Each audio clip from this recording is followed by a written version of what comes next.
Hello, ഇവിടെ ക്ലാസ്സിൽ കുട്ടികളുടെ പേര് എങ്ങനെ സ്കൂൾ ലോഗിനിൽ എഡിറ്റ് ചെയ്യാമെന്ന് നോക്കാം. അത് നമ്മൾ സ്കൂൾ ലോഗിനിൽ സ്റ്റുഡന്റ് മോഡുവിൽ ലോഗിൻ ചെയ്തതിനു ശേഷം സ്റ്റുഡന്റ് നെയിം അപ്ഡേറ്റ് എന്നുള്ളൊരു ഓപ്ഷൻ ഉണ്ട്. ആ ഓപ്ഷനിൽ ക്ലിക്ക് ചെയ്യുക. ദെൻ ഏതൊക്കെ രീതിയിൽ പേര് മാറ്റാം, ഏതൊക്കെ തരത്തിൽ മാറ്റം വരുത്താം എന്നുള്ളതിന്റെ ഒരു എക്സാമ്പിൾ കണ്ടീഷൻസ് ഇവിടെ കൊടുത്തിട്ടുണ്ട്.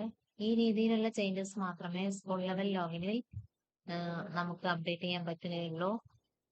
ദെൻ ഒരു നിർദ്ദേശം കൂടി ഉണ്ട്. The students name can be changed only once.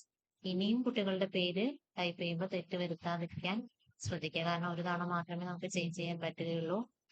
Then student pen, നമ്മൾ ഏത് കുട്ടിയുടെ പേരാണോ തിരുത്താൻ ഉദ്ദേശിക്കുന്നത് ആ കുട്ടിയുടെ പെൻ നമ്പർ ഫസ്റ്റ് നോട്ട് ചെയ്ത് വെക്കുക. ആ സ്റ്റുഡന്റ് പെൻ ഇവിടെ എൻ്റർ ചെയ്ത് കൊടുക്കുക. ദെൻ സ്റ്റുഡന്റ് പെൻ എൻ്റർ ചെയ്ത് കൊടുത്തു കഴിഞ്ഞാൽ ഒരു കൺഫർമേഷൻ ഡയലോഗ് ബോക്സ് വരും, കറക്റ്റ് അല്ലേ എന്ന് ചോദിച്ചിട്ടുണ്ട്. അതുകൂടി കൊടുത്തു കഴിഞ്ഞാൽ നമുക്ക് കുട്ടികളുടെ പേര് അപ്ഡേറ്റ് ചെയ്ത് വരും. അപ്പോൾ ഈ കണ്ടീഷൻസ് മീറ്റ് ചെയ്യുന്ന ഇത്തരത്തിലുള്ള മാറ്റങ്ങൾ മാത്രമേ കുട്ടികളുടെ പേരിൽ നമുക്ക് സ്കൂൾ ലെവലിൽ ചെയ്യാൻ പറ്റുകയുള്ളൂ. ക്ലിയർ ആയെന്ന് കരുതുന്നു. Thank you.